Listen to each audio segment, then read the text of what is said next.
Hello, everybody. This is Brian J. signing on, and these are my honest thoughts on Lord of the Rings, The Rings of Power. So the show looks good. It looks expensive. It looks like it cost $200 to $250 million.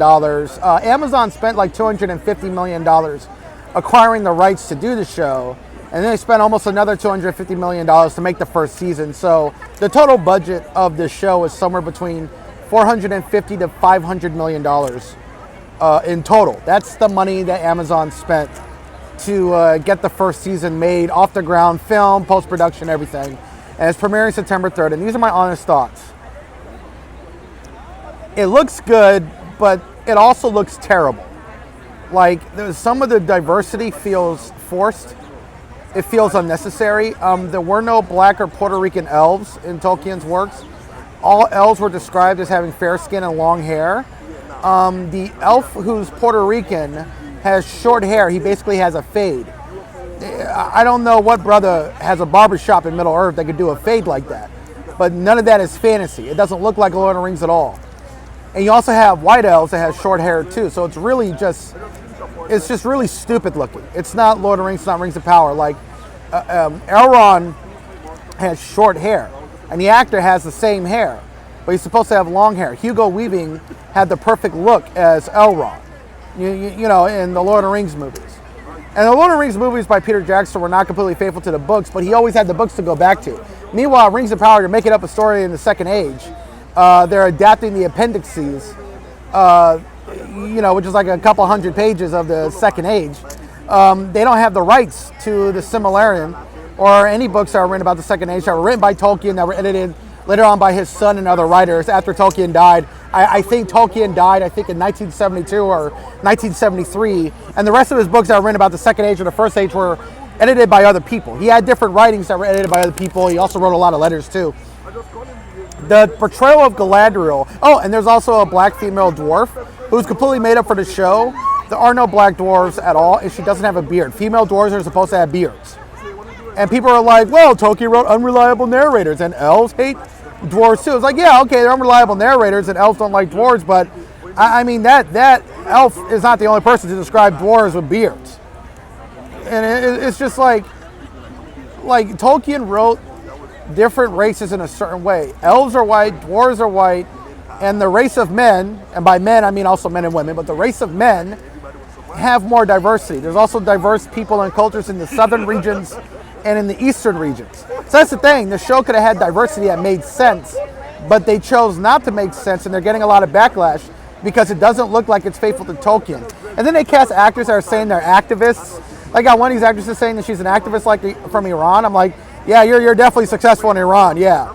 I'm like, if you dress the way that you dress at Comic-Con in Iran, they would kill you on sight, or they would arrest you, lock you up, or do something way worse than both. You know? And I think women know what I'm talking about. I think a lot of people know what I'm talking about. That goes on in Iran if you're uncovered, or you take off your hijab. You know? So her activism isn't really that successful. Iran is a very backwards country, as are many countries in the Middle East. Not saying that we don't have men that are like that here in America that are as backwards in their thinking, but still, it's just like these actors are saying they're activists, and it's like you're trying to incorporate modern politics and a modern world into Middle Earth, but that's not Tolkien. That's not Middle Earth. Tolkien did not care about allegory. He wasn't trying to make a world based on his world. He was trying to make a whole new world. And if you saw any parallels in his books to what went on in World War I and World War II, because he was influenced by things he experienced in World War I and World War II, but his books are not allegory. But if you could see those parallels and you want to make them, that's you. That's not him. So, anyways, this is why I'm more looking forward to House of the Dragon. This is why House of the Dragon is getting so much more love, because Ryan Condal and Miguel just are trying to be more faithful to George R. R. Martin. It looks better. It looks like a much better show. And Rings of Power, it's like every trailer just gets ratioed and ratioed. It's like it's getting memed to like high heaven. It's crazy the amount of memes that are happening for this show. It's crazy. It's hilarious. But yeah, Rings of Power. And I'm going to read the Silmarillion. I'm going to start reading it so I can be educated more, know what I'm talking about, and so I can hate watch the Rings of Power every week. I'm probably going to hate watch it every week. I'm going to make a review every week. I'm going to hate watch it. And these are my thoughts on Lord of the Rings, Rings of Power. You know, I'm glad that Tolkien fans are standing up. They got to stand up to, they're just this poor, bastardized adaptation of Tolkien. You know, I mean, the MCU and superheroes is one thing, but this is Tolkien. I mean, and look, I'm an atheist. I'm a skeptic. I'm an atheist. I'm a secular person. But Tolkien's works were based on Catholicism and Christianity, and he was a good Catholic man, from what I can gather. He was against fascism. He was not a racist, which some of these so-called fans are saying he is.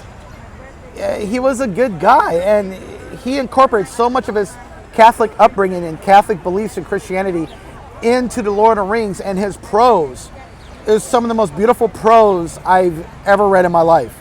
Granted, I've only read a couple of the first 100 pages of the first book. Not a whole lot happened, so I gave up reading it. I tried to read it 20 years ago when I was a kid, but now I'm going to sit down and read it all. But I know his prose is so beautiful because his writing is based on how the Bible was written, the King James Bible. That's what he was influenced by. He was influenced by that writing. And so his prose is written that way. So really, the Lord of the Rings books and The Hobbit are as close to the Bible that you're going to get in the fantasy genre. And Amazon is choosing to screw with that, and they're rightfully getting the backlash that they deserve. So those are my thoughts. And so I'm looking forward to Rings of Power. I hope it's good, but it looks bad. It does not look like it's going to be a good adaptation. And you know, I'm biracial as well. I'm half black. My mother is black. My uncle is black. My aunt is Indian. My cousins in New York are black. I have other cousins that are black that live in Texas. So I can't. So according to the left, according to liberals, I can't be called racist because I am a minority. Yeah, I might look white, but I'm not. I'm half black, half white. But according to the left, I can't be racist. So you can't even put that label on me. This is forced diversity. These same people that are loving and looking forward to George Miller's new fantasy movie are the same ones that are criticizing the diversity. And why is that? Because they're racist? It's like, no, they know what Tolkien wrote. They know what he said. And you can't put in something that he didn't write because he didn't write it. That logic makes no sense to me. Anyways, these are my thoughts so far. I'll give more of my thoughts later on today. This is Brian J. signing off for now.